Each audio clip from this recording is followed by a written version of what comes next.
Selamat datang di channel Cerita Cinta. Channelnya cerita cinta romantis. Sebelum lanjut, mohon dukungannya dengan like dan subscribe dulu. Berondong Plus, bagian 10. Suasana itu membuat Elang kebingungan. Dia terpikir ingin kabur saja, alhasil perlahan dirinya melangkah mundur. Kalau begitu, sudah dipastikan kandidat ketiga adalah Elang. Ayo maju ke depan, El. Perintah Pak Anwar. Elang hampir melarikan diri, tetapi gagal karena Aldi menghentikannya dan malah memaksa maju ke depan. Karena merasa ditekan banyaknya orang, Elang tak punya pilihan selain maju ke depan. Ia berjalan dengan perasaan gelisah. Pak Anwar menyuruh Elang berdiri ke sebelah Katrin. Nah, inilah kandidat calon ketos kita. Jadi selama seminggu ini, mereka akan bersaing dengan visi misi masing-masing. Nanti hari Senin, satu persatu dari mereka akan memberitahukan visi misi tersebut, ujar Pak Anwar. Sial. Rutuk Elang pelan, dia benar-benar malas sekali menjadi ketua OSIS. Katrin yang berdiri di sebelah Elang otomatis melirik, dia bisa mendengar rutukan Elang. Kenapa? Gak mau jadi ketos ya? Tanya Katrin. Dari mana kau tahu? Balas Elang, ia menatap Katrin. Dirinya sangat mengenal gadis itu, salah satu gadis tercantik dan pintar di sekolah.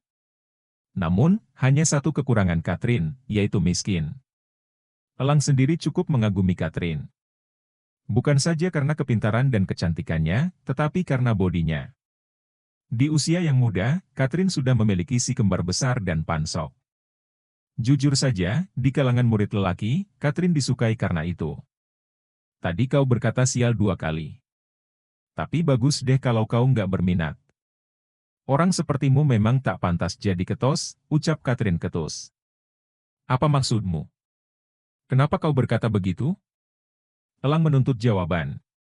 Dia tentu heran, terlebih dirinya baru kali ini mengobrol dengan Katrin. Namun gadis itu bersikap seolah sudah mengenalnya. Apa kau kenal Canda? Aku sahabatnya, dan aku tahu semua tentangmu. Ungkap Katrin, senyuman miring terukir di wajahnya. Sesemuanya? Mata Elang membulat sempurna. Ia langsung mengedarkan pandangan ke segala arah, dirinya sudah diserang perasaan takut. Nanti kita bicarakan semuanya setelah ini, kata Katrin. Apa kau juga ingin memaksaku jadi pacarmu layaknya Canda? Timpal Elang. Katrin tergelak. Idih. Pede banget. Sorry ya. Aku nggak minat sama cowok rendah kayak kau. Balasnya. Elang hanya memutar bola mata jengah. Setelah beberapa saat kemudian, acara pemilihan kandidat calon ketua OSIS selesai. Elang langsung mengajak Katrin bicara 4 mata. Bersamaan dengan itu, Bu Fiona sempat melihat kepergian Elang. Kebetulan, dia menginginkan Elang sepulang sekolah nanti. Kini Elang dan Katrin sudah berada di belakang sekolah, keduanya berdiri saling berhadapan. Apa maumu? Mau digarap? Hah? Timpal Elang. Wah, itu pasti keahlianmu, komentar Katrin sembari melipat tangan ke depan dada. Emang? Mau ngerasain? Balas Elang sambil menyudutkan Katrin ke dinding, ia menatap si kembar yang ada di depan mata. Buk! Tiba-tiba Katrin menyundul si jagur dengan lututnya. Serangan itu sontak membuat Elang mengaduh kesakitan. Sialan! Kau gila ya? Geram Elang, yang kini memegangi intinya dengan 2 tangan. Kau beruntung aku tidak menendangmu dengan kakiku. Sahut Katrin. Kalau bukan sentuhan yang kau mau, lalu apa? Hah? Amuk Elang. Uang. Aku mau uang sebesar 10 juta untuk tutup mulut, imbuh Katrin. Sahabat Canda apaan? Kau hanya memanfaatkan ini untuk keuntunganmu sendiri. Anggap saja ini adalah caraku untuk membalaskan dendam Canda. Dia sekarang sudah tak terdengar kabarnya. Karena kau, dia menghilang begitu saja. Bagaimana kalau dia celaka di luar sana? Hah? Uang gak punya, keluarga gak punya. Omel Katrin panjang lebar. Elang seketika terdiam, sepercik rasa bersalah seketika menggeluti dirinya. Benarkah? Lalu kapan terakhir kali kau mendengar kabar Canda? Tanya Elang, nada suaranya menjadi memelan. Sekitar beberapa hari lalu. Dia bilang akan pergi dari kota, karena ada kebutuhan mendesak, jawab Elang. Lalu bagaimana caranya kau tahu tentangku? Selidik Elang. Aku mendatanginya ke kosan, dan memaksanya memberitahuku. Saat itu aku berusaha mencegahnya pergi. Tapi karena aku tak sengaja tertidur, jadi Canda pergi begitu saja. Preman-premanmu itu sukses besar membuatnya ketakutan. Jelas Katrin panjang lebar, dia berjalan ke hadapan Elang lebih dekat. Apa benar kau punya pekerjaan kotor itu? Sambung Katrin. Aku akan memberimu 10 juta. Tapi berjanjilah kau akan tutup mulut, tukas Elang. Ia tak menghiraukan pertanyaan Katrin. 10 juta seminggu, imbuh Katrin. Waduh. Elang memutar bola mata kesal, sepertinya rasa sakitnya sudah mereda. Aku yakin itu jumlah kecil bagimu. Kalau kau terlalu lama berpikir, aku akan menaikkan. Oke. Aku akan memberimu 10 juta per minggu. Tapi kalau rahasiaku terbongkar, maka kau harus tanggung jawab. Tegas Elang. Deal. Katrin mengulurkan tangannya, dia dan Elang saling bersalaman sejenak. Katrin segera pergi setelah memberi nomor telepon dan rekening. Sekarang Elang sendirian di belakang sekolah, lelaki tersebut menyandar ke dinding dengan pundak melemas. Elang tahu, kalau dirinya pasti akan mengalami hal seperti sekarang. Dia juga terpikirkan akan nasib Canda, yang kini tak diketahui kabarnya. Ponsel Elang mendadak bergetar, dia mendapat pesan dari Bu Fiona. Setelah pulang sekolah, di UKS seperti biasa. Begitulah bunyi pesan dari Bu Fiona.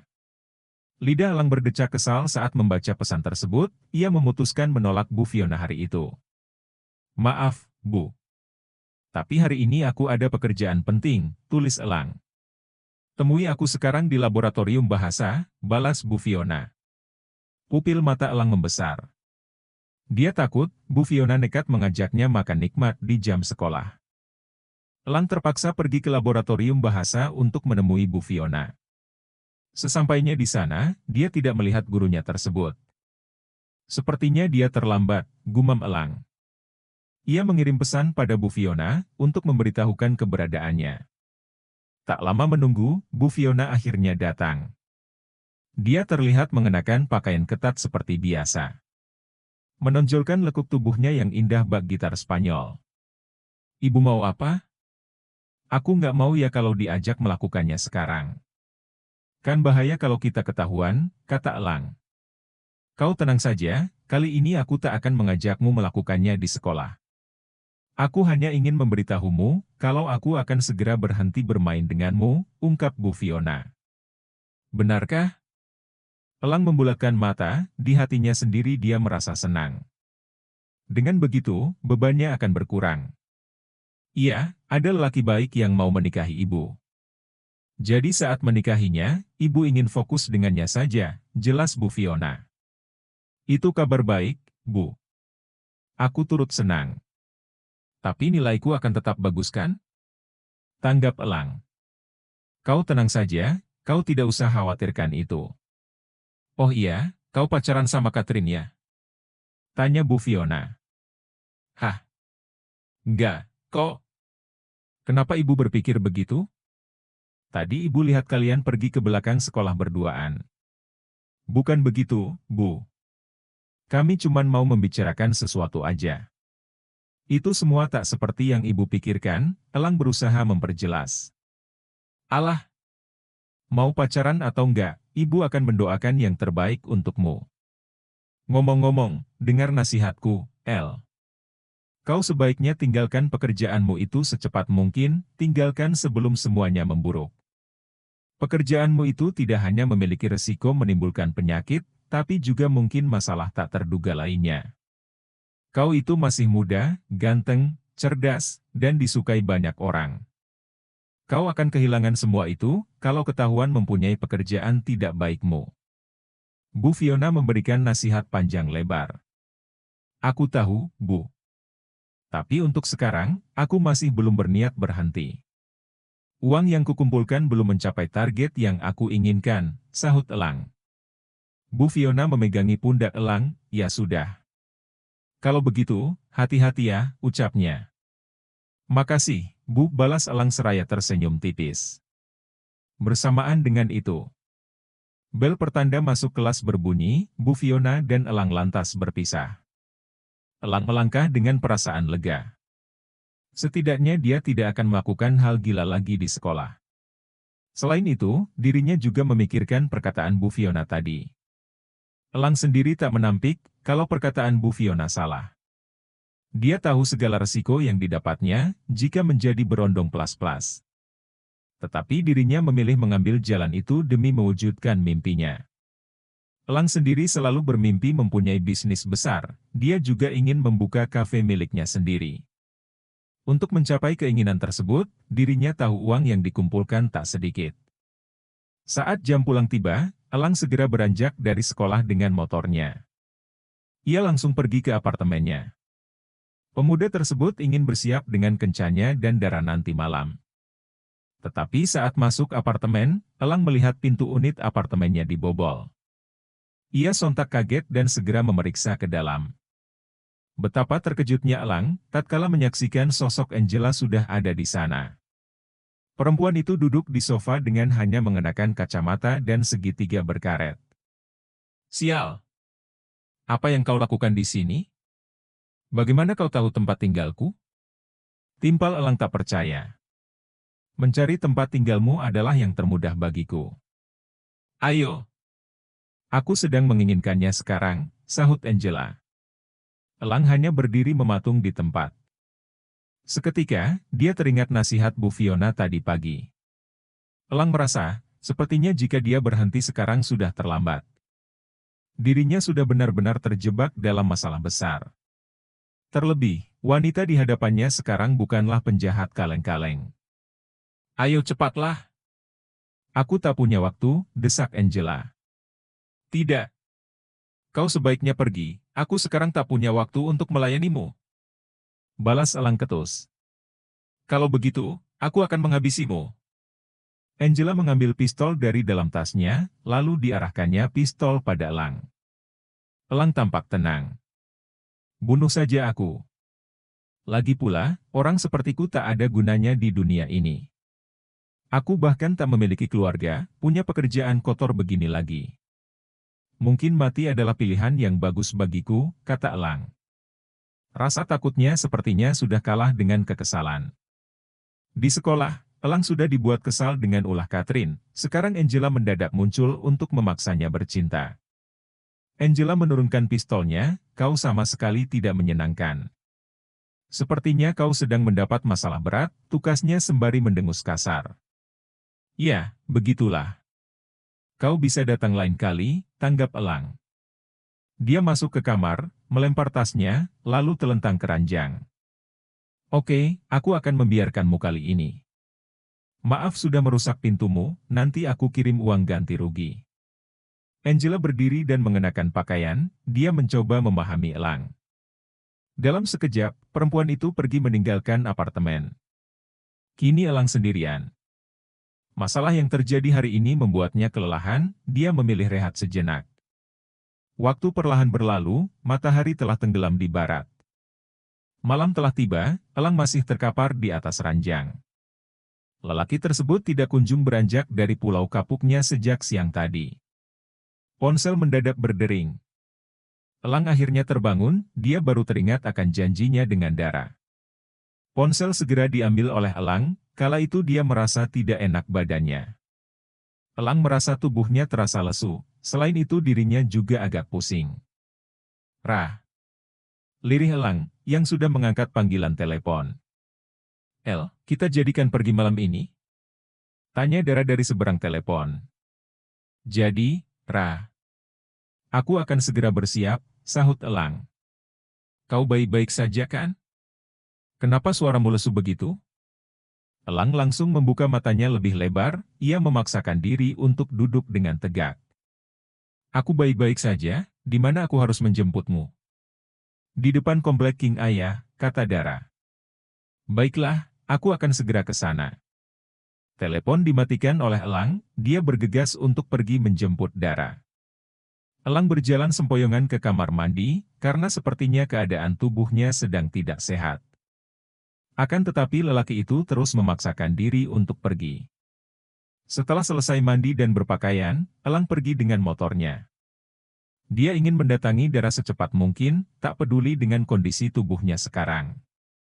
Sesampainya di depan komplek King Ah, Elang menghentikan motor. Dia berhenti tepat di depan Dara, yang tampak cantik dengan rambut terurai dan dress selutut. "Kau sendirian aja?" timpal Elang. "Iya, masa aku ngajak orang pas pergi kencan sama kamu," sahut Dara. "Bukan gitu, aku takut gadis secantik dirimu diambil orang." "Kan bahaya," goda Elang seraya mengulum senyum. Gombal," tanggap Dara. Dia berjalan mendekati Elang, karena ingin mengambil helm yang dibawakan lelaki tersebut. Atensi Dara langsung tertuju ke wajah Elang yang tampak pucat. "Astaga, El. Wajahmu pucat banget." Buru-buru Dara letakkan tangannya ke dahi Elang, memastikan suhu tubuh cowok itu. Seketika Dara bisa merasakan panas yang cukup kuat. "Badanmu panas sekali," ucap Dara cemas. "Ini bukan apa-apa, Ra. Yang penting aku masih bisa jalan," kata Elang. "Gak boleh begini." Dara mengambil ponselnya, dia menyuruh sopirnya untuk mendatangi posisinya dan Elang sekarang. Dara berniat membawa Elang ke rumah sakit atau klinik terdekat. "Kau nelepon siapa? Kita nggak jadi jalan nih?" cecar Elang. "Kamu tuh ya. Harusnya, kalau sakit nggak usah paksain diri pergi temuin aku dong." Omal Dara dengan dahi berkerut. Meskipun begitu, wajahnya tetaplah cantik, karena memang pada dasarnya gadis tersebut memang secantik itu. "Sesayang itulah aku sama kamu, Ra," ungkap Elang, sembari mengelap keringat di pelipisnya. Dia mulai merasakan kalau badannya semakin tidak enak. Padahal lagi sakit, masih sempat-sempatnya gombal," komentar Dara. Tak lama kemudian, sebuah mobil datang. Pak Wiro, selaku sopirnya Dara yang membawa mobil tersebut. "Ada apa, Non Dara?" tanya Pak Wiro yang telah keluar dari mobil. Bersambung.